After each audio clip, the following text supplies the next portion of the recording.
Hey everybody, Chef Jill here. Welcome back. Wanna say hi to the people? We say hi to the people. He's sweetheart. He probably won't stay for the whole video, but he's curious what's going on, and so am I. I actually got some Kit Kats from Japan, and these are flavors of Kit Kats I've never had before, ones I'm unfamiliar with. So I'm going to be tasting these 6 fun Kit Kat flavors for you today, so we can get a consensus and see maybe if they should be brought here to the United States full time.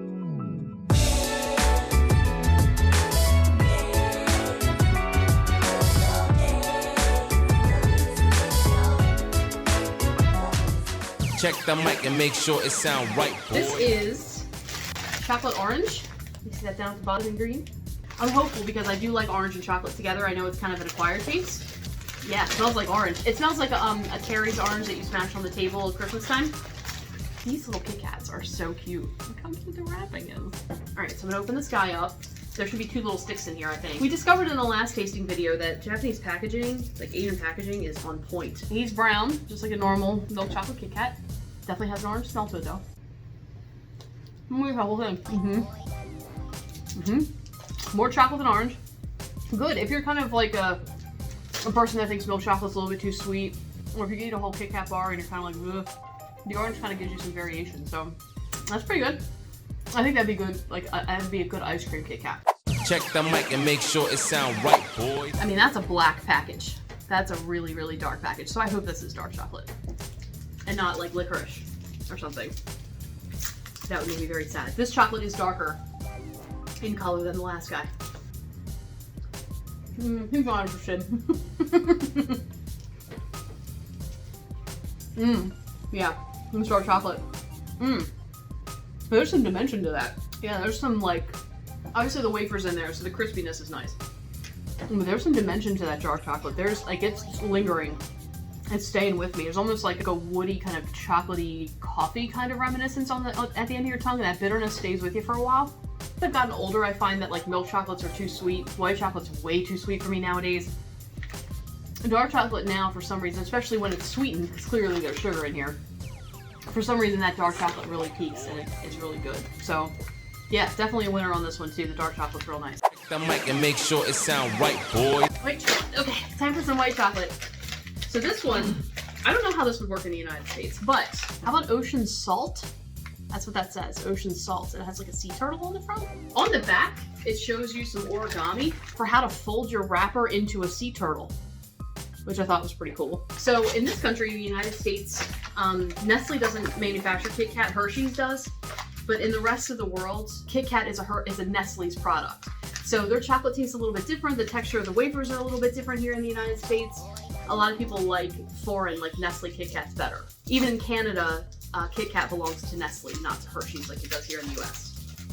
It is white chocolate. It doesn't smell like salty necessarily, but it is a white chocolate Kit Kat. No color or anything to it. It's very plain. So let's give this a go. Oh yeah. Okay. So, as we learned before in my last tasting video, I like salt. I like salt and sweet together. There needs to be enough of both that it makes sense. So if there's sweet, there needs to be enough salt to balance it, but it shouldn't be so salty that you lose track of what you're eating. And I think they nailed the proportions here. Because again, I'm not a huge white chocolate fan, but the salt makes it so that it's palatable. And the salt is inside. The salt's in the wafers, not in the chocolate. So when you bite down, you get white chocolate, you get sweet, and then as you're chewing it, the salt starts to come out to like refresh you a little bit. It's better than I thought it was going to be, considering it's white chocolate. I'm not a huge fan. But again, you can taste the salt that is there. Check the mic and make sure it sound right, boy. Okay, so this one, I believe is also going to be a white chocolate Kit Kat. But it's tinted green because it's green tea from what it looks like. I don't know if you can see kind of in the background, but there's like a cup of tea sitting back here. So I believe this is going to be a white tea Kit Kat. And again, there's this fun like origami challenge where you can make a crane. I imagine that kids have a bunch of these like little origami things lined up on their tables when they finish a bag of Kit Kats. Better than just throwing them in the trash like we do. This is green tea. And again, if it's not green tea, please tell me, because that's what it looks like, but who knows?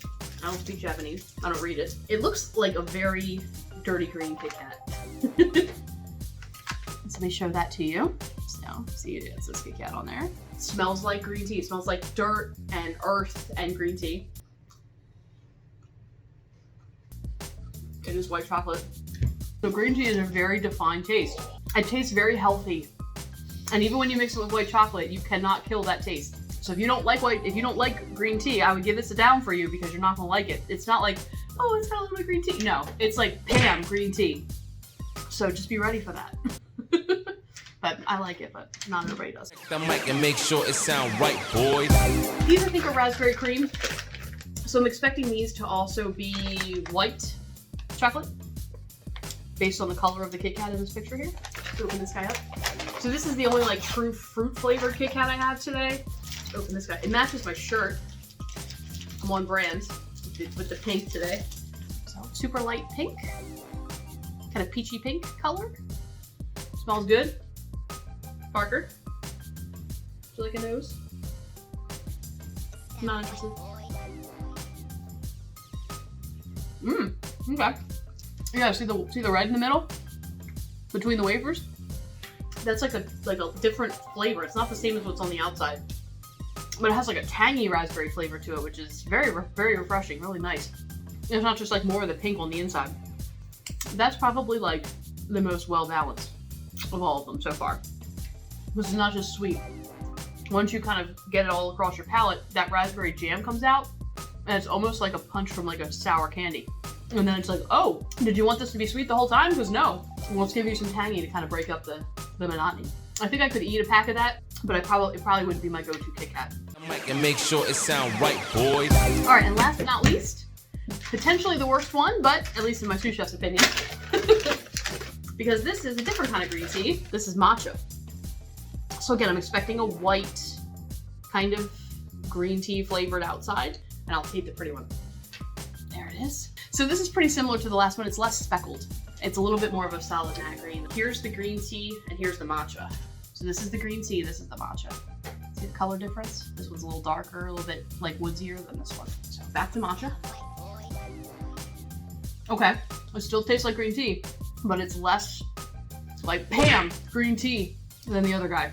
And it's definitely creamier, it's sweeter. But if you don't like green tea, you're gonna like either of these because they're. Thank you so much for watching. I had so much fun tasting chocolate because I always do. If you want to see me taste different kinds of chocolate, different kinds of American chocolate, make sure to check out that video.